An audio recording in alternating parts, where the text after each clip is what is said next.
Bolluğun, bərəkətin və xeyirxahlığın təcəssümü olan Novruz, doğma Azərbaycanımızın hər yerində olduğu kimi, Sumqayıtda da böyük təntənə ilə qeyd edilir. Belə ki, Sumqayıt şəhərinin Zorat qəsəbəsində milli mənəvi dəyərləri və adət-ənənələrimizi özündə əks etdirən bayram tədbiri keçirilib. Bayram tədbirində qədim adət-ənənələrimiz və Novruz rəmzləri olan səməni, müxtəlif şirniyyat nümunələri ilə bəzədilmiş bayram xonçaları və milli mətbəximizin ləziz təamları göz oxşuyub. Novruzun gəlişi münasibətilə bayramın əsas atributları olan bahar qızı, keçəl, kosa və milli geyimdə olan qız və oğlanlar meydana daxil olub, Novruz ovqatlı çıxışları təqdim olunub. Öz hünərlərini göstərməyə çalışan gənc idmançılar tədbir iştirakçılarına xoş təəssürat bəxş ediblər. Bayram əhval-ruhiyyəli çıxışlarda Novruz baharın ilk günü, təbiətin canlanması, torpağın oyanış bayramı kimi vurğulanıb. Tədbirdə çıxış edən Sumqayıt şəhər icra hakimiyyəti başçısının birinci müavini Teymur Səmədov bayram təbriklərini çatdırıb. Bildirib ki, Azərbaycan Respublikasının prezidenti Müzəffər Ali Baş Komandan İlham Əliyevin rəhbərliyi altında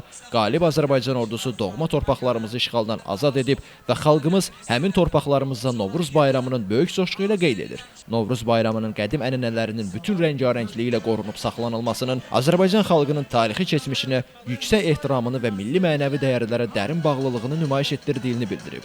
Ümumilli lider Heydər Əliyevin Respublikamızın rəhbərliyi dövründə Novruz bayramının dövlət səviyyəsində qeyd edilməsinin tarixi köklərə qayıdışın parlaq nümunəsi olduğunu diqqətə çatdırıb. İncəsənət ustalarının baharı, ölkəmizi tərənnüm edən mahnıları ətrafa yayılaraq bayram şənliyinin iştirakçılarına xoş ovqat yaradıb. Diqqətə çatdıraq ki, Novruz bayramı 2009-cu il sentyabrın 30-da UNESCO tərəfindən qeyri-maddi mədəni irs siyahısına daxil edilib. Qədim zamanlarda bir sıra xalqlar yaz fəslinin gəlməsini təbiətin canlanması ilə bağlayıb. Bu münasibətlə şənliklər keçirib, onu yeni ilin başlanğıcı kimi bayram ediblər. Bəzi qədim inanclara görə kainat 4 ünsürdən su, od, torpaq və küləkdən yaranıb. Məhz bu səbəbdən də hər il Novruz bayramından əvvəl 4 çərşənbə qeyd olunur. Elvin Qudrətov, Şəmstan Fikrətli, Elbrus İsmailov, Bugün informasiya proqramı üçün.